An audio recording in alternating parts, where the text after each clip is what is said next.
নমস্কার বন্ধুরা, আমি ঝুমাস ক্রিয়েশনে আপনাদের সবাইকে স্বাগত। আজ আমি আপনাদের সঙ্গে শেয়ার করব মটর পনিরের রেসিপি। এর আগে পনিরের অনেক রেসিপি আমি আপনাদের সঙ্গে শেয়ার করেছি, কিন্তু মটর পনিরের রেসিপি তো শেয়ার করা হয়নি। তাই আজকে মটর পনির যখন করেছি ভাবলাম আপনাদের সঙ্গে একটু শেয়ার করি। দেখুন তো আপনাদের মতো করে করতে পেরেছি কিনা। খুব ছোট্ট একটা ভিডিও। আমার বন্ধুদের কাছে আমার অনুরোধ, আমার ভিডিও শেষ পর্যন্ত আপনারা আমার সঙ্গে থাকবেন প্লিজ। তাহলে চলুন শুরু করা যাক মটর পনিরের রেসিপি। মটর পনির করতে আমি প্রথমে ওভেনে কড়াই বসিয়েছি। কড়াইতে 1 মগ জল দিলাম। এবার ছাড়ানো কড়াইশুঁটিগুলো এর মধ্যে দিয়ে দিলাম সামান্য একটু নুন। এবার কড়াইটা ঢেকে দেব মিনিট 5 জন্য। খুব বেশি সিদ্ধ করার দরকার নেই।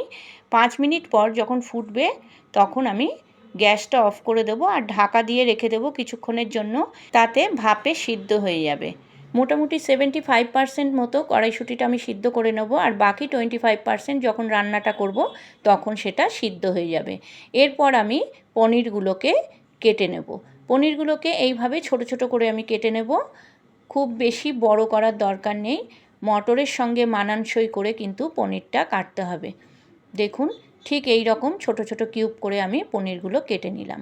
এইবারে পনিরগুলো আমি ভেজে নেব। তার জন্য ওভেনে কড়াই বসালাম। কড়াইতে সাদা তেল দিলাম 3-4 চামচ মতো। তেলটা গরম হয়ে গেছে। এবার আমি পনিরগুলো ওর মধ্যে দিয়ে দিলাম। পনিরগুলো দিয়ে খুব বেশি ভাজার দরকার নেই, হালকা ভাজা হলেই আমি তুলে নেব। আমার এই রেসিপিটা যদি আপনাদের ভালো লাগে বন্ধুরা, আমার চ্যানেলটাকে সাবস্ক্রাইব করে দেবেন, লাইক কমেন্ট শেয়ার করবেন, আর পাশে থাকা বেল আইকনটা প্রেস করে দেবেন যাতে আমার ভিডিও আপলোড হওয়ার সাথে সাথে আপনাদের কাছে নোটিফিকেশান পৌঁছে যায়। আর পুরনো বন্ধুদের আমার অনেক ভালোবাসা আমার পাশে থাকার জন্য। যারা আমার চ্যানেলে নতুন এই রেসিপিটা দেখছেন তাদের কাছে আমার অনুরোধ, আমার চ্যানেলটাকে সাবস্ক্রাইব করে আমার পাশে থেকে যাবেন প্লিজ। আমিও কথা দিচ্ছি আপনাদের পাশে থাকবো। দেখুন পনিরটা মোটামুটি ভাজা হয়ে গেছে। এইবার আমি এটা তুলে নেব। পনিরগুলো তুলে আপনারা চাইলে গরম জলের মধ্যে ভিজিয়ে রাখতে পারেন, তবে আমি কিন্তু গরম জলে ভিজাইনি। পনিরটা গরম জলে ভেজানোর কারণ হচ্ছে পনিরটা সফট হয় আর ভেতরে নুনটা ভালো মতো ঢুকে যায়। তা সেটা যদি আমি নাও করি, রান্না করার সময় কিন্তু নরমও হবে আর ভেতরে নুন মশলা সবই ঢুকে যাবে। দেখুন পনিরগুলো সব তোলা হয়ে গেছে। এবার ওই তেলের মধ্যে আমি পেঁয়াজ, আদা, রসুন, কাঁচা লঙ্কা, টমেটো এগুলো সব দেব। এখানে 2টো মিডিয়াম সাইজের পেঁয়াজ আছে 6-7 কোয়া রসুন, 6টা কাঁচা লঙ্কা, অল্প একটু আদা আর 2টো মিডিয়াম সাইজের টমেটো কুচি। দেখুন তেলের মধ্যে আমি পেঁয়াজ, আদা, রসুন, কাঁচা লঙ্কা এগুলো সব দিয়ে দিলাম। টমেটোটা কিন্তু এখনও দিইনি। 2-3 মিনিট মতো আমি এটা নেড়ে নেব। কিছুক্ষণ নাড়ার পর যখন পেঁয়াজ, আদা, রসুন এগুলো একটু লালচে রং ধরবে, কাঁচা গন্ধটা চলে যাবে, তখন আমি এতে টমেটোগুলো দিয়ে দেবো। টমেটোটা দিয়ে আবার কিছুক্ষণ নাড়াচাড়া করব। যখন টমেটোটাও একটু নরম হয়ে যাবে তখন আমি গ্যাসটাকে অফ করে দেবো। আপনারা কে কোথা দিয়ে আমার এই ভিডিওটা দেখছেন বন্ধুরা কমেন্টে জানাবেন, আর রেসিপিটা কেমন লাগলো সেটাও কিন্তু কমেন্টে জানাতে ভুলবেন না। দেখুন পেঁয়াজ, আদা, রসুন, টমেটো এগুলো সব কিন্তু ভাজা হয়ে গেছে। এইবার আমি গ্যাসটা অফ করে রেখে দেবো কিছুক্ষণের জন্য। ঠান্ডা হলে এটা মিক্সার গ্রাইন্ডারে আমি পেস্ট করে নেব। দেখুন ঠান্ডা হয়ে গেছে। এবার আমি এটা মিক্সার গ্রাইন্ডারে পেস্ট করে নেব। অসাধারণ স্বাদের এই রেসিপিটা আপনারা রুটি, লুচি, পরোটা, নান, ফ্রাইড রাইস সব কিছুর সঙ্গে কিন্তু খেতে পারেন। এবার কড়াইতে 2-3 চামচ মতো আবার সাদা তেল দিলাম আর দিলাম 1 চামচ ঘি। এবার তেল আর ঘিটা গরম হলে আমি এতে কিছু ফোড়ন দেব। এখানে আছে একটা তেজপাতা, একটা শুকনো লঙ্কা, অল্প একটু দারচিনি আর 4-5টা ছোটো এলাচ। ফোড়নটা দিয়ে যখন সুন্দর একটা গন্ধ বেরোবে তখন আমি এর মধ্যে যে পেঁয়াজ, আদা, রসুনের পেস্টটা করে রেখেছিলাম সেই পেস্টটা আমি এতে দিয়ে দেব। আর মিক্সির জার ধুয়ে অল্প একটু জল দিয়ে দেব।